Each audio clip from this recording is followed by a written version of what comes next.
வணக்கம். என் பேர் ரத்னந்தனா. தேவகோட்டை சேர்ந்த மாணிக்கவாசகம் நெல்லைப்பள்ளியில் 7ஆம் வகுப்பு படிக்கிறேன்.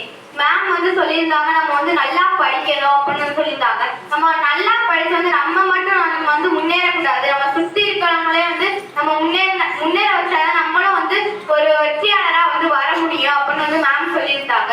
நம்ம சட்டத்தை நம்மளோட பாதுகாப்புக்கு மட்டும்தான் நம்ம சட்டத்தை பயன்படுத்திக்கணும். மற்ற மாதிரி நம்மளுக்காக அதை பயன்படுத்தக்கூடாது அப்படின்னு மேம் சொல்லியிருந்தாங்க.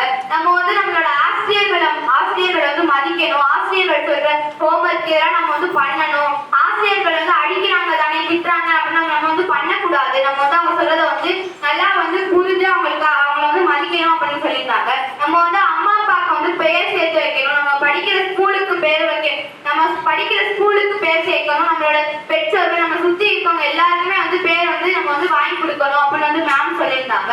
நம்ம எல்லாம் நம்ம பண்ணணும் அப்படின்னா நமக்கு கல்வி மட்டும்தான் நமக்கு முக்கியமா தேவை. அதோட ஒழுக்கம் நமக்கு முக்கியம் தேவை அப்படின்னு சொல்லியிருந்தாங்க. நம்ம படிச்சா மட்டும்தான் நம்ம ஒரு வெற்றியாளரா வர முடியும்.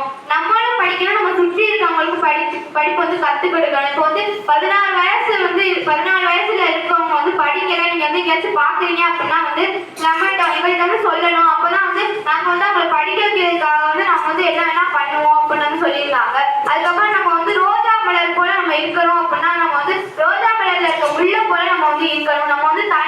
நம்ம சுயமா யோசிக்க கத்துக்கணும். சுயமா நம்ம ஒரு முடிவை எடுத்துக்கணும். இப்ப நமக்கு ஆசிரியர்கள் பெற்றோர்கள் நமக்காக இருந்தாலும் நம்ம ஒரு சமயத்துல நம்ம நம்மளுக்காக சுயமா செயல்பட கத்துக்கணும். நமக்கு ஒழுக்கம் தேவை, கல்வி தேவை. நம்ம ஃபர்ஸ்ட் நல்லா படிக்கணும் அப்படின்னு சொல்லியிருந்தாங்க.